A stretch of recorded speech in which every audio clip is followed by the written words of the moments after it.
What's going on, everyone? Thanks for tuning in to another episode of the Ducks Digest podcast.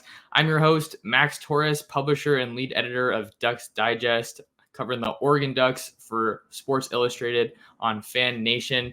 Today, we're talking about Oregon's latest win, 24-17 over Cal at home in Eugene at Autzen Stadium. And I am joined by Ducks Digest reporter Allie Osborne, who was actually at the game. She had her first opportunity to cover a game for us. She was joined by Dylan Rubenking while I was on the road in Texas. So, Allie, how are you doing, and how was your experience out there?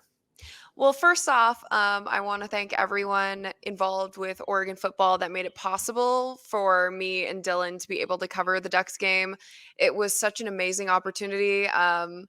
When I was a little kid going to Ducks games, I never thought that the little girl in the U of O cheerleading costume would be able to cover an actual Ducks game one day. And so that was a really full circle moment for me. And a full circle moment for Dylan as well, as that was his first game that he's ever covered.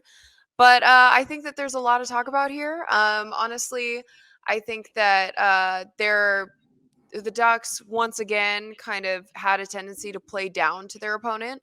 I think that the score in itself should not have been nearly as close as it's been, and I think that's because of a lot of faults on offense and defense, specifically on offense. And that's what we're going to start off with.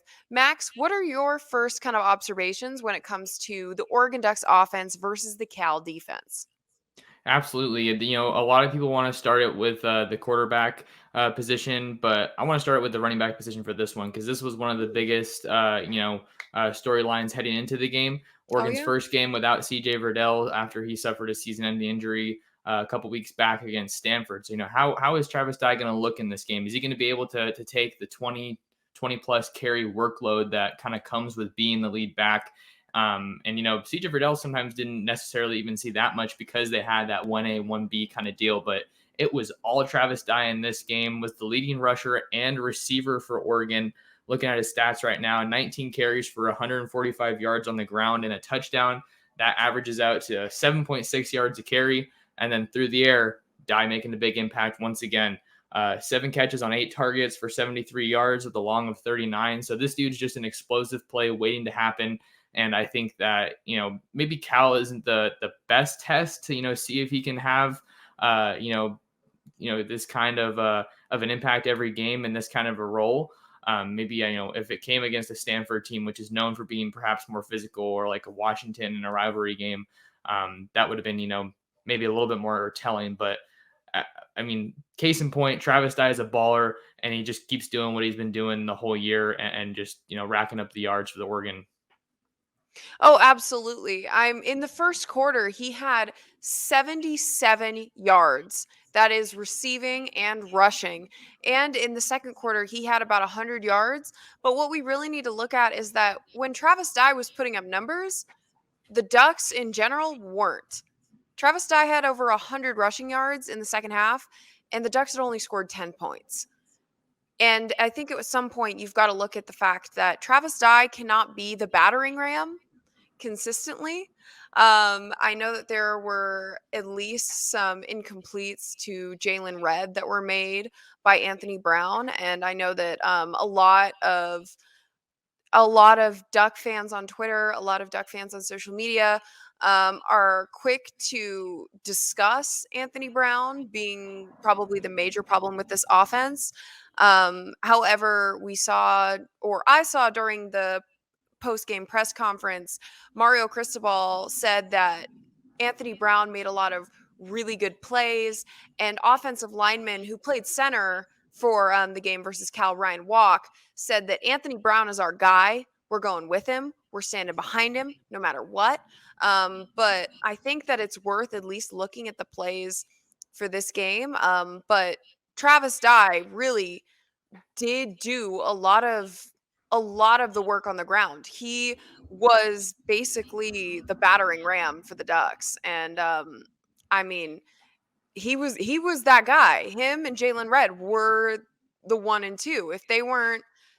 If Anthony Brown wasn't running it, it was being put to Travis in some way.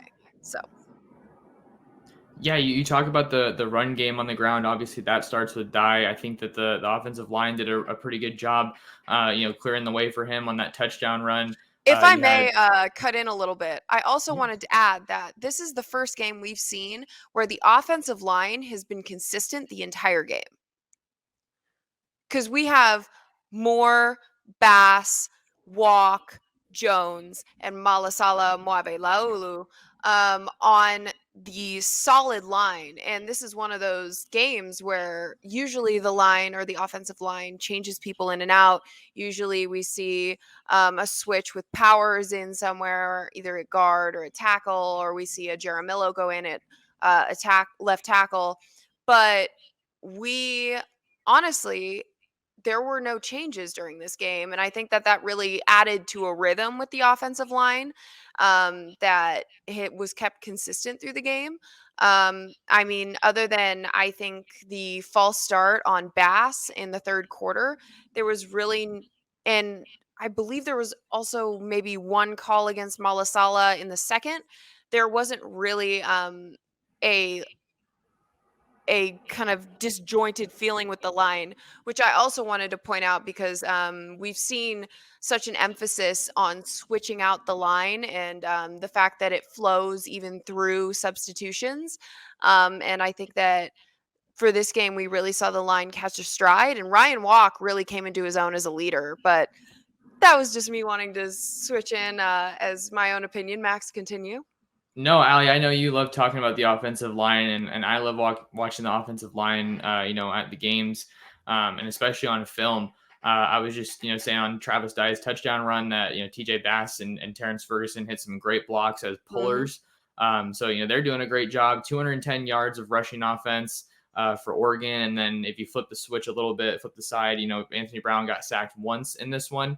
But it's interesting that you talk about the consistency, and we'll see if that is something that stays consistent throughout the rest of the season. Are they going to have just that one line and stick with it, like a lot of people have maybe been calling for? But they started this game with some inconsistency. Alex Forsyth wasn't able to play after Mario Cristobal said that he looked good in Hmm. the press conferences leading up to this one, and then Ryan Walk slid over.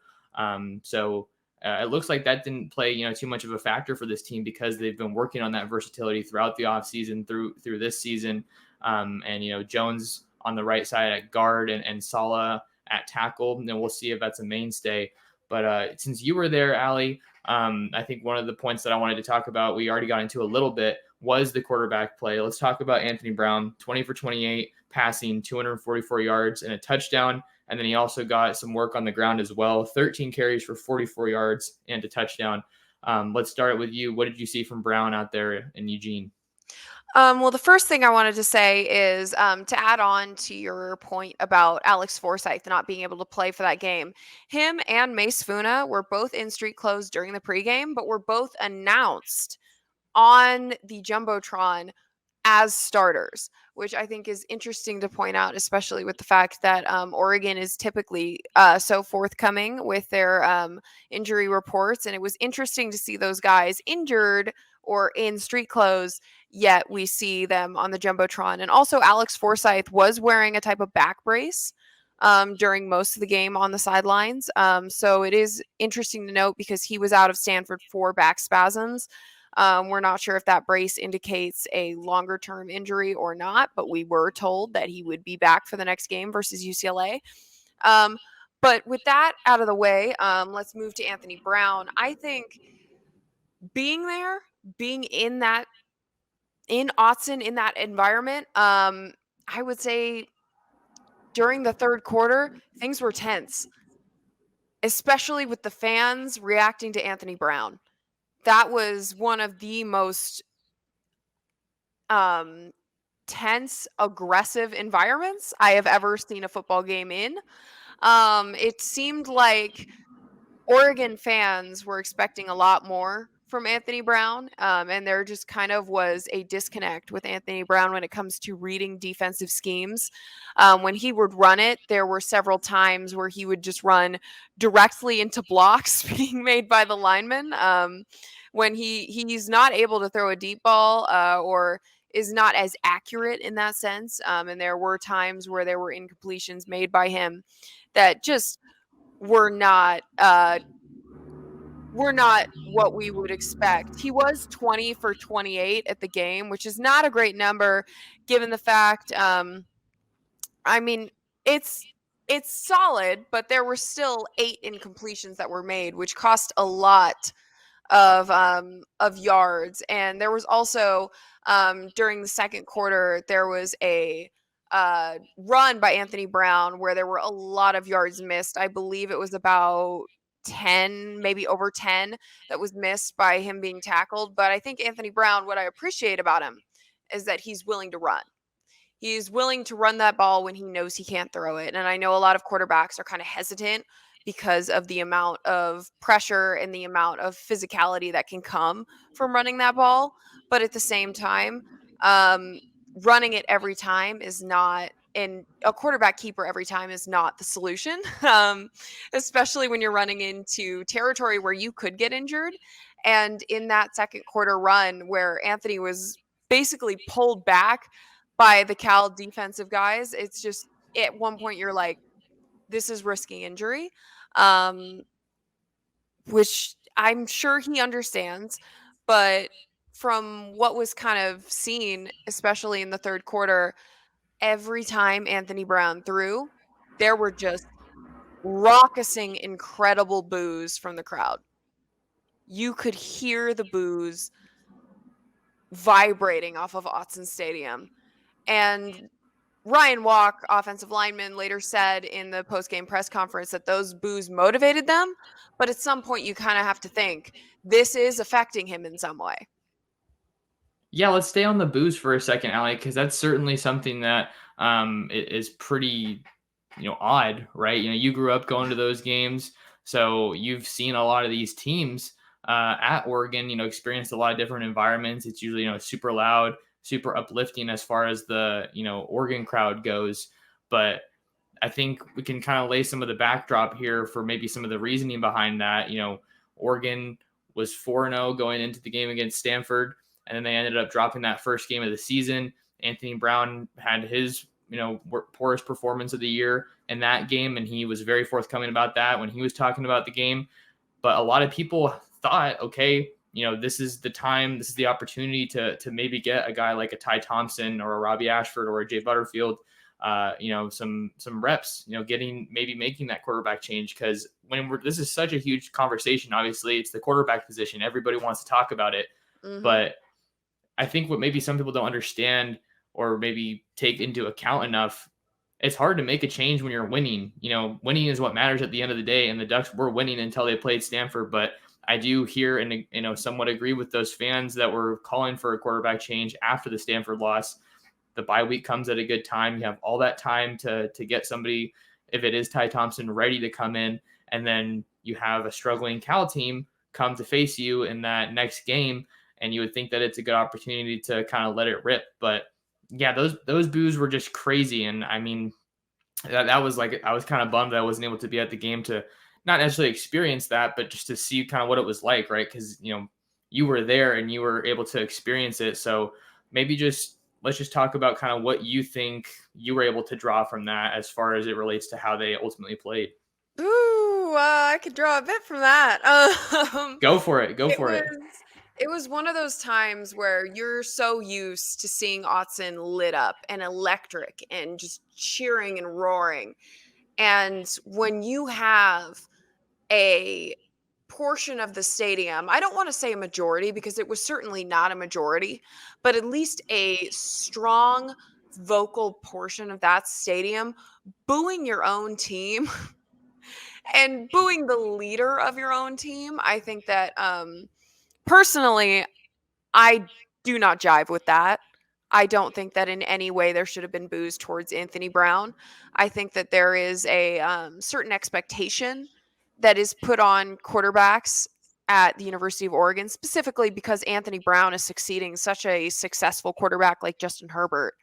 There was such an expectation put on him, and I think that Oregon in particular is so blessed to be having such incredible leaders, one after the other, such iconic quarterbacks that I think at this point, Oregon fans are kind of expecting the incredible. And I think with this team and with Anthony Brown, who is a 6-year senior, we know what's coming from him. We've seen his play. I personally don't think he's a great guy. I don't think that the incredible is coming from that. I don't think we're going to get Justin Herbert level play. I don't think we're going to get Marcus Mariota level play. I saw a tweet where somebody compared the criticism towards Anthony Brown to Joey Harrington. No. Let me repeat that again. No. You are not comparing Anthony Brown to Joey Harrington. There's no comparisons here. He was his own person. And I think that the reactions in the stadium definitely beg for that, for giving Ty Thompson a chance or Butterfield. I think that there should be a consideration for a switch up. However, what I keep going back to is the press conference in which Ryan Walk said, "This is our guy. He came over to the bench when we were doing bad, and he said that we're rolling with this. He is our quarterback. Here's our guy. We're behind him 100%." And if the people that are taking the most amount of damage for this guy to stay in the pocket are swearing up and down he's the one that should be there, then I'm kind of siding with Ryan Walk, not going to lie. I mean, if you're going to take that amount of damage and you're still going to stand behind this guy, then that says something. You mentioned, the expectation from Oregon fans being for the incredible, and I think that is rooted in large part because of the weapons that this offense has at their disposal. I wrote a Oh, yeah. story before the season started, before we even knew that Anthony Brown was going to be the quarterback.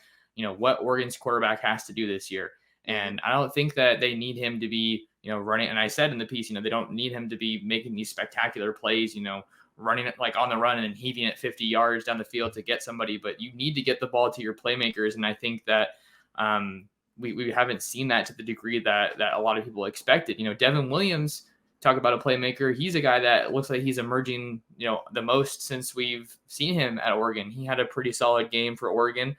4 Mhm. catches on 5 targets for 67 yards. A couple of those were for first downs. So it looks like they're starting to get some chemistry, which is great. Anthony Brown, to his credit, had a good back shoulder throw to him. But just to kind of wind down the quarterback talk, because we have a little bit of some other stuff we want to get to in this one. I think that, Brown's performance, his stats aren't totally indicative of his performance. 20 for Yeah. 28, no turnovers for 244 yards. That sounds pretty good coming off, but I think so many of his throws are just conservative, safe throws, underneath routes, drag routes, check downs. And And he's the just 11-yard rushing touchdown in the fourth really shut up those boos. Not going to lie. It seemed like once the stadium was against him, when he ran in that touchdown in the fourth quarter with 4 minutes left to go, everyone was cheering and screaming like nothing had ever happened. Continue. yeah, and just to obviously, we're reporters, so we want to tell the whole picture. We don't want Mhm. to just come off like we're just ragging on the guy. To his credit, he did have some big plays, especially in that fourth quarter when the game was on the line. Absolutely. That running touchdown was great, and then he also had a big passing touchdown to Jalen Red, which was impressive, and I think threading that into some coverage says a lot. So at this point, I feel like we know what we have with Anthony Brown. I mean, I think a lot of people would agree with that. But I think it's encouraging, just to play devil's advocate a little bit, that we're seeing him get, some more chemistry with some other guys. And we're seeing some more receivers able to emerge here, like Devin Williams, and Johnny Johnson had an amazing layout grab. We got to talk about that one. I think it was number 6 on Mhm. the top 10 that day for Sports Center. But so, Ducks win ugly. And I think there's still definitely some good things with Travis Dye, obviously, like we mentioned earlier. Is there anything else you wanted to talk about here, Allie, as far as it goes to the offense and kind of what you saw rather out there on Friday? Well, one of the things I wanted to say was on College Game Day the next day, they said a quote that I really think is pertinent to this win, which is they don't ask how you win. They asked if you win. And I think that with Oregon, this win, though it is ugly, and though there is a lot of stats that are pretty close, Cal getting 402 total yards, Oregon getting 454. That's fairly tight there, with passing yards even tighter, with 247 for Cal, 244 for Oregon. Rush yards 155 for Cal, 210 for Oregon. It was There was a lot that Oregon kind of left on the table offensively, specifically for the way that they could have been a lot more aggressive, could have been a lot more articulate and precise. Specifically, with Anthony Brown, there was a lot of incompletions that were made at times that should not have had that happen. But when he showed up, he showed up. In the last 2 quarters, he showed up and he was able to get that final touchdown and was able to secure in the fourth quarter that 20-yard pass to Jalen Red, which earned us a touchdown as well. And I think that though there is a lot to improve on here, and though that there is still uproar about changing quarterbacks, I think that what we have to look at, we just have to compartmentalize it as 1-0. Mario Cristobal's saying for the whole season, it is 1-0. Let's move on from here. And the Ducks do control their own destiny to a degree now. Winning is what matters most at the end of the day, and the Ducks are getting it done. With some of the shakeup that we've seen in the Pac-12, Washington State being Stanford this weekend, that obviously helps the Ducks with matchups against Oregon State and Washington State still on the schedule. So that's huge. You don't ever want to be in the position where you have to root for certain things to happen, which, let's be honest, that was to a degree where the Ducks were. But the Pac-12 is cannibalizing itself once again, and it's chaotic. So that's kind of where we're at right now. But let's talk about the other side of the ball, Allie. The Absolutely. defense, there's plenty to get into here. Kayvon Thibodeau's return. Noah Sewell continues to just ball out this year. Where do you want to start with this one? I immediately want to start. I already got ahead of myself with the sack that Kayvon Thibodeau did as soon as he got into the game. There was that immediate sack on Garbers that just set the tone for the rest of the game. He is an animal. I mean, honestly, I feel like if you're thinking about an immediate change to the defense, it was as soon as Kayvon Thibodeau came in. It was as soon as he started playing. You could see that there was a shift in the Cal offense as soon as he came in. And I personally love to start with that. He wasn't, as a reminder for those who are not aware, he was not able to play until the second half of the Cal game due to a targeting call during the Stanford game. And Max, what are your personal takeaways from Kayvon Thibodeau jumping in the second half? Man, he was playing like a man possessed. I think that this was our first game potentially, really seeing him back at 100%.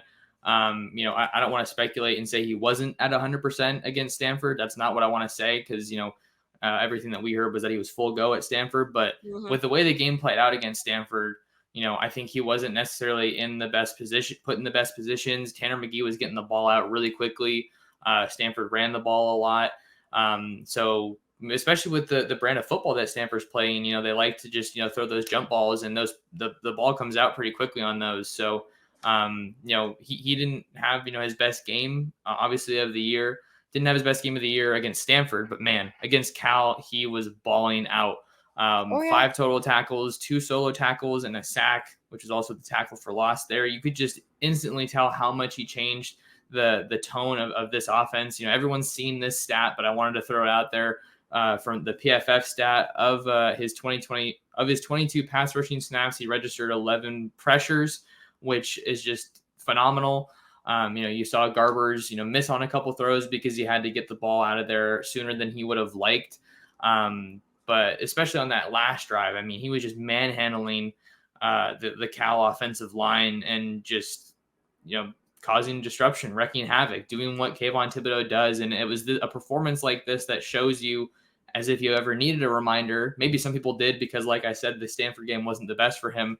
You see games like this, and then you're reminded why he's, getting slated to potentially even go number 1 overall in the next year's draft. Oh, absolutely. And he had 5 total tackles overall, 3 assisted and 2 soloed. And just the physicality, the anger that you could see from Thibodeau really cemented why he is such an important part of the Oregon defense. And speaking of anger, holy crud, Noah Sewell needs some anger counseling, like management or something like that. That man is on fire. He had 12 total tackles, 6 assisted, and 6 soloed. And I remember being at Autzen and watching him play. He played angry.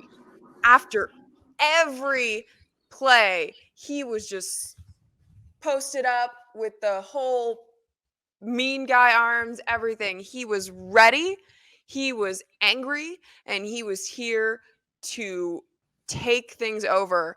And he did have 1 sack for 3 yards, which was also extremely impactful on the game. Just Noah Sewell, in the post-conference interview, Mario Cristobal said that Noah Sewell is one of the best players in that position that he has ever been around.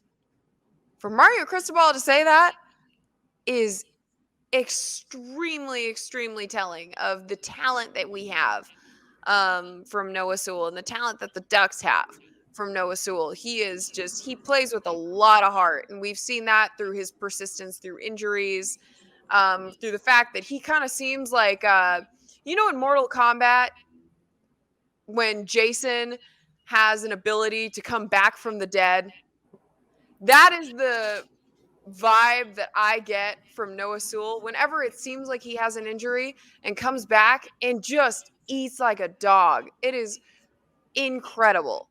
Do you have any more to say about that, Max? You talk about his injuries and his persistence and the grit that he plays with. I can't help but think back to last year against UCLA when he got carted off with that injury. Was obviously very emotional about that, because, I think it's a game that's very important to him, and you never want to come out like that. But then he suited up the next week against Washington State. I believe it was Washington State that they played the next week, but he's just a cyborg. He's a gritty guy who's going to leave everything out there on the field. You talked about what Cristobal had to say after the game, and I actually have his quotation up here on the screen, or on my screen rather. So I wanted to read it real quick just to kind of put this into perspective with, how he's playing and just how highly regarded he is by Cristobal. Here's what he had to say. I think he's the best. He's the best I've been around at that position. I mean, it's almost deja vu with when Panay was here, and I felt that way. I feel the same way about Noah. That's the guy that last year didn't get a lot of time to train and only played in 6 or 7 games. Now we're in this season, and every single game he's taking over. He's doing so many great things, and he does it in a physical manner. He's a knockback tackler who changes the game at the line of scrimmage. He can rush the passer. He covers a lot of grounds from sideline to sideline and makes up for sometimes when there's a missed tackle. He's an elite player and an elite human being. And I think that, that's what Cristobal had to say, but he really became the face of this offense when KT was gone. And, Verone McKinley, he's, played a really good season as well. So he's definitely another big guy that's worth mentioning. But as far as Noah Sewell goes, that's kind of the piece that I wanted to say about him. Oh, and that quote from Cristobal, can you imagine that being said about anyone else? It is such high praise coming from a man who is extremely critical and extremely precise with his craft, and his acknowledgement of Noah Sewell is extremely impressive. And going on to Verone McKinley, he did have 7 tackles overall, 4 solo, 3 assisted. He was able to pick up that slack where Noah Sewell maybe was not able to get there immediately. Mikael Wright, also with 9 total tackles. He was kind of a dog. He was a beast. He was out there as well. He fought with that kind of same anger that Noah Sewell had. But overall, it was just extremely impressive. And while we are on the defensive, I know this is where we put the special teams. Can we please shout out Camden Lewis Absolutely.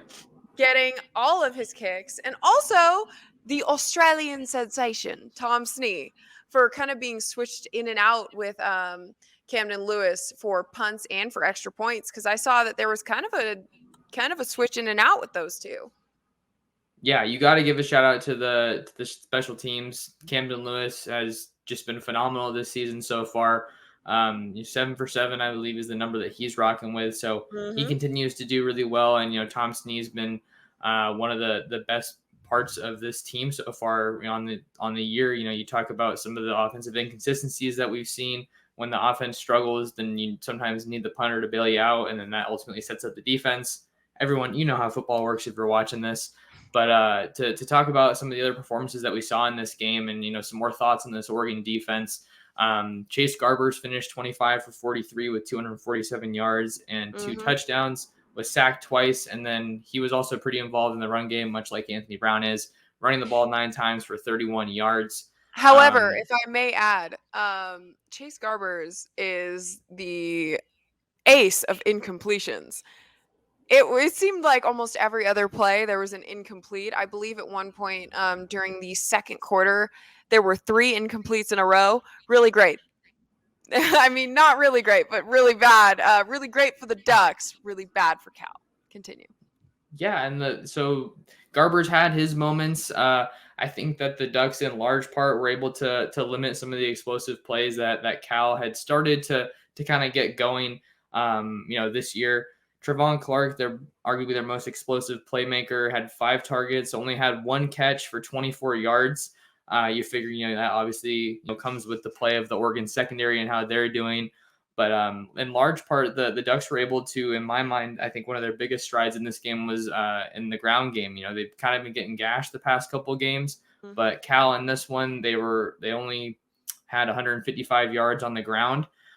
So when the defense is still kind of trying to get together, I feel like it's hard to get a really solid evaluation of this defense because they've been so banged up this year. Mace Funa, another guy that you mentioned, Ali, that didn't play, he got pretty banged up at the Stanford game. Mm-hmm. I was watching him coming off the field, and the trainers were, walking with him step for step. So he's a guy that you hope is going to be able to get on the field sooner. But they got Braden Swinson back, and they also got Adrian Jackson back at times. So you're getting some more health here for the Ducks. Hopefully, getting a more of a complete team. But yeah, I think that another part I kind of wanted to talk about. I don't want to jump too all over the place here, but this is the second game that we've seen from Oregon where they haven't forced a turnover. Mm-hmm. If you're looking at this, alley, how do you kind of evaluate that? Is that a big deal for you, or are you maybe not as concerned because we're seeing some of these other signs for growth, like in the run defense? I'm personally more concerned about the amount of penalties that Oregon had, and I know that Mario Cristobal kind of highlighted that in the post game conference. Oregon had 9 penalties for 82 yards. That's a lot. And Oregon's consistently had a lot of costly and not extremely um not necessary at all penalties come out of kind of nowhere. Cal also wasn't doing too well with penalties, but not as bad as us, with 10 penalties for 78 yards. So I think that that would definitely be something to look at. And I think that there needs to be kind of a reel back on penalties specifically. And I know to note, Cal, one of the reasons the defense, Oregon Ducks defense, was able to really plow through them was because the amount of offensive line holds that were called on Cal was ridiculous. But for Oregon specifically, I think that penalties is probably, I think, the most able to be focused. Whether we get turnovers or not is great, but at the same like point, penalties really need to be focused on. Cristobal got asked about that after the press conference. I was actually packing up a little bit for my flight the next day while I was in some of the press conferences, so just trying to listen to some of it. Was he was asked, how do you go about addressing those? And he's like, I run a program that is rooted in discipline and being precise and everything that goes with that. And he says, I gotta, he took accountability for that. I was just saying, it's got to be better. But it was one of those answers where there wasn't a whole lot of Mhm. detail necessarily, but I think that it stands to say that he did own up to that and say, I run a program that is focused on, execution and missing out on penalty. We don't want penalties here, so you gotta tighten up on that one for sure.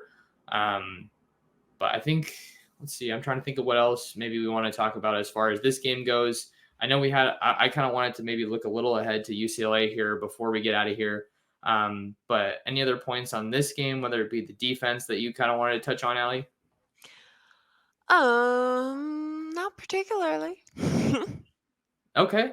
Yeah, no problem. So Ducks now turn their attention to UCLA. They're going to be heading down to Los Angeles this upcoming week for another one of their biggest games on the schedule. A lot of people have had this game circled rather on the Mhm. schedule, especially ever since UCLA knocked off LSU. With that SEC Pac-12 battle, I think that was a big statement win for them, and just how Chip Kelly has turned that program around. And I think that it's going to be a huge challenge for Oregon to contain Dorian Thompson-Robinson. But if KT can play like he did against Cal, I think that'll go a long way. Game day is going to be there in Los Angeles. So I'm super amped for that game. I'm going to be flying down to LA next week, hitting the road once again to cover this game. But you have any thoughts on this one, Allie, before we end it? My thoughts basically is that the offense, we've got a solid idea on what the offensive line will look like. If Forsyth returns, that may change. But which he is likely to return. So maybe see Walk moving out to a guard position, possibly replacing Stephen Jones, I would think. But I think that going into this, there really needs to be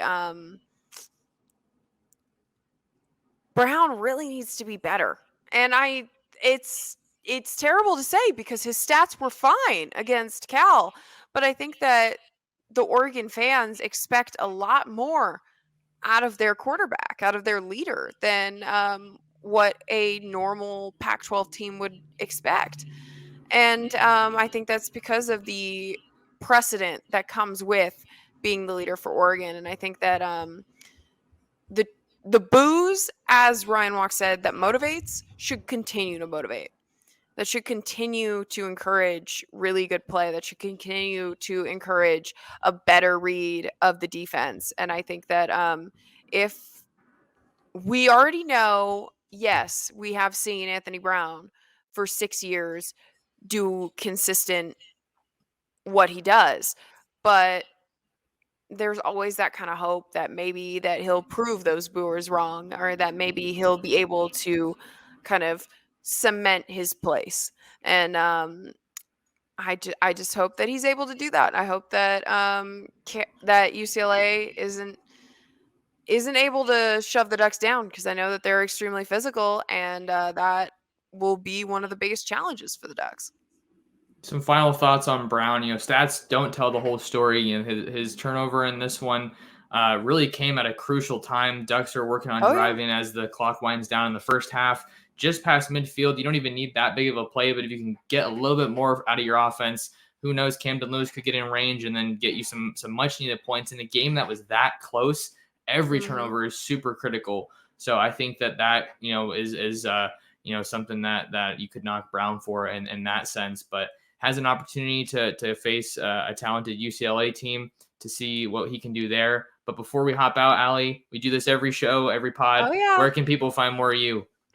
Oh my gosh. Well, if you want to find more of me and my hot takes on everything, you can find me at Ali Sosborne on Instagram and Twitter.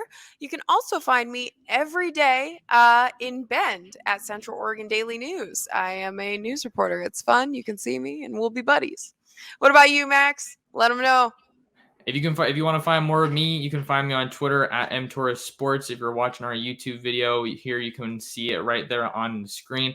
Also ask that you subscribe to the channel here at Oregon Football Max Torres. Only takes a second out of your day, just past the 500 subs mark. So definitely want to give a shout out to all the supporters and subscribers that are out there. Want to keep that going to help build up, all this content. It allows me to keep doing my thing, covering the Ducks. Also, give us a follow on Instagram, Twitter, and Facebook at Ducks Digest as well. That's all we have for this one, folks. Thank you so much for tuning in, and we will see you next week for more UCLA previews.